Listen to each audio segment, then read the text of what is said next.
प्रवासाच्या वेळेस जेव्हा आपल्याला जर उलटी, मळमळ असं काही होत असेल, तर अशा वेळेस आपण आवळा सुपारी जे तोंडात टाकतो. तर ह्या आवळा सुपारीसारखीच ही जी सुपारी दिसते तुम्हाला व्हिडिओमध्ये, तर एक प्रकारची सुपारीच आहे. तर त्याला पण छान अशी टेस्ट आहे. अगदी मस्त ओवा, जिरे आणि काळं मीठ लावून आपण ही सुपारी तयार केली. तर याचे बरेच काही गुणधर्म आहेत. अगदी आजारांवर सुद्धा ही सुपारी खूप उपयुक्त आहे. औषध म्हणून ही सुपारी जी आहे तर ती खाल्ली जाते. आता ही सुपारी जी आहे तर आपण या उन्हाळ्यामध्ये जेव्हा लोणचं बनवतो, तर लोणचं करताना ज्या आपण त्यामध्ये या फोडी करतो कैरीच्या, तर त्यामधून सहज अशी ही कोय बाहेर निघते बघा. या फोडीमधून हे पहा, तर ही जी कोय निघते तर त्यापासून ही सुपारी तयार करतो आपण. किंवा आपण रस करण्यासाठी आंबे आणतो किंवा चिरून खाण्यासाठी आंबे आणतो, तर त्यातल्या ज्या कोया राहतात तर त्या कोयासुद्धा वाळवून आपण फोडून जर ह्या कोया काढल्या त्यातल्या, तर त्यापासूनसुद्धा आपण ही सुपारी तयार करू शकतो. आता ही सुपारी म्हणजेच आंब्याच्या कोयीपासून सुपारी तयार कशी करायची ती आज आपण बघूयात. आता ह्या कोया मी ज्या घेतलेल्या आहेत, तर मी पहिल्यांदा लोणचं बनवलं आहे. तर कैरी आपण जेव्हा फोडतो अडकित्त्यामध्ये, तर त्यातल्या ज्या फोडी आहेत त्या फोडीमधून निघालेल्या कोयी मी आता ह्या सुपारीसाठी वापरणार आहे. तर त्याचे आता छोटे छोटेच तुकडे झालेले आहेत. त्याचं आता बघा वरची जी काळ्या याचा पापुद्रा किंवा पांढरासुद्धा पापुद्रा निघतो, तो एकदा काढून घ्यायचा आहे. तर जेवढा निघेल तेवढा काढायचा आहे, नंतरही आपण काढू शकतो. तर बघा अशा पद्धतीने पांढरी शुभ्र अशी ही कोय आपण पापुद्रा काढल्यानंतर दिसते. तर मी जेवढ्या निघतील तेवढ्या काढून घेतलेल्या आहेत. हे बघा अशा पद्धतीने, आणि काही राहिलेल्यासुद्धा आहेत. तर आता ह्या ज्या कोया आहेत आपण आता ह्या मोजून घेऊयात, म्हणजेच आपल्याला नंतर त्यामध्ये काही साहित्य घालायला आपल्याला हे बरं पडेल. तर बघा आता मी एक ग्लास घेतलेला आहे. तर एक ग्लास भरून ह्या कोया झाल्यात, आणि नंतर पुन्हा हे ग्लास जो आहे तो अर्धा भरलेला आहे, म्हणजेच 1.5 ग्लास मी कोया घेतलेले आहेत. आता त्या 2-3 पाण्याने आपण स्वच्छ धुवून घेऊयात, म्हणजे त्याला काही काळसरपणा असेल. आता ह्या कोयांवरती जो पापुद्रा आहे तर त्याचा काळसरपणा किंवा काही खराब झालेले असतील तर त्या आपण आता एकदा स्वच्छ धुवून घ्यायच्या. 2-3 पाण्याने धुवून घेतल्यानंतर आपल्याला आता त्या शिजवून घ्यायच्या. तर आता कुकरमध्येच आपण शिजवून घेऊयात, म्हणजेच अशा मऊ छान अशा शिजल्या जातील. आता 1.5 ग्लास कोयांसाठी मी 1 ग्लास पाणी घेतलं आहे. तुम्ही पाणी पण जास्त वापरू नका, मग त्यासाठी आपल्याला नंतर मिठाचं प्रमाणसुद्धा जास्त वाढवावं लागेल.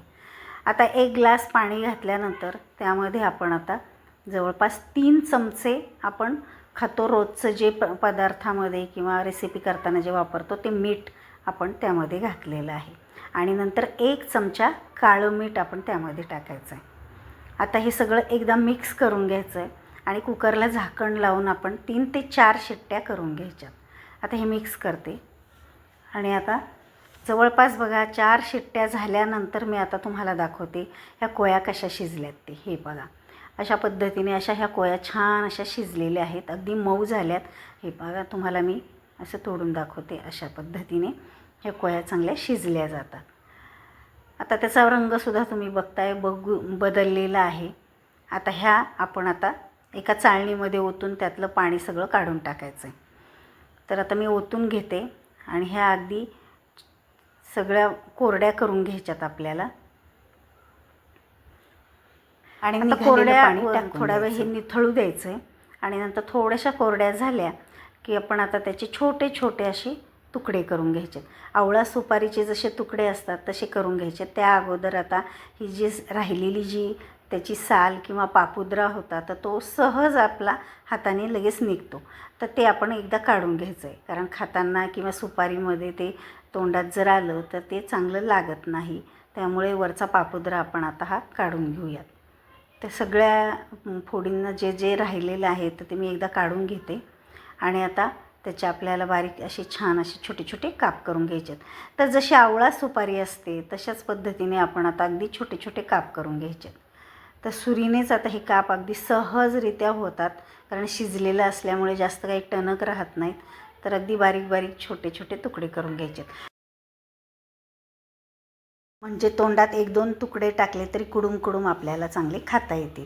आता त्याची चवसुद्धा अगदी थोडीशी तुरट लागते आणि मीठ टाकल्यामुळे छान असं आपल्याला चवसुद्धा चांगली येते.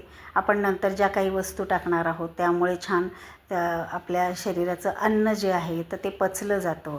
बऱ्याच आजारांवरती ही सुपारी आपण हे औषध म्हणून आपण वापरू शकतो. तर आता ज्यांना मुलांना अतिसार, उलटी, जळजळ जी होते तर ती कमी होते. मधुमेह कमी होतो. केसांसाठी तर अगदी ह्या कोळी ज्या आहेत तर अगदी औषध म्हणून केसांना हे लावलं जातं याची पावडर करून. आता पचन चांगलं होतं, केस काळे होण्यास मदत होतात. बरेच काही याचे फायदे आहेत. तर त्यामुळे आता या उन्हाळ्यामध्ये आपण जे आंब्याच्या सीझनमध्ये आंबे आणतो, कैऱ्या आणतो, तर नक्की तुम्ही ही सुपारी करून बघा आणि वर्षभर ही खाल्ली तरी थोडी अगदी दिवसातून अगदी 1-2 छोटेसे तुकडे जे खाल्ले तर अगदी आपल्या शरीरासाठी अत्यंत चांगले. तर आता बघा हे मी बारीक छोटे तुकडे करून घेतलेत आणि आता त्यावरती जिरे आणि ओवा पावडर टाकलेली आहे आणि थोडंसं पुन्हा काळं मीठ टाकले. म्हणजेच आता ह्याला अगदी छान अशी चव येते. तर शिजताना जे टाकलं आहे तर ते पूर्णतः आतमधून आपल्याला ही छान चव देते आणि नंतर वरून जे टाकलं आहे तर ते नंतर वाळल्यानंतरसुद्धा ही जी सुपारी आहे तर ती अतिशय छान लागते, टेस्ट येते त्याला. आता हे सगळं मिक्स केल्यानंतर आपण आता सुती कापडावरती उन्हामध्ये 2 ते 3 दिवस चांगले कडकडीत असे आपले वाळवून घ्यायचे. तर जर ओलसर जर राहिले तर ती खराब होण्याची शक्यता असते. त्यामुळे अगदी खडखडीत अगदी कडक अशी ही वाळवून घ्यायची. तर बघू शकता एका दिवसातच आता ही अशा पद्धतीने ही कडक उन्हामध्ये मी वाळवल्यानंतर अशा पद्धतीने ही वाळली गेलेली आहे. जास्त अजून वाळलेली नाही, पण पुन्हा मी 2 दिवस उन्हामध्ये ही ठेवणार आहे. तर बघा 1 दिवस वाळल्यानंतरच मी तुम्हाला दाखवते. अतिशय छान अशी ह्या सुपारी आपली ही तयार होते.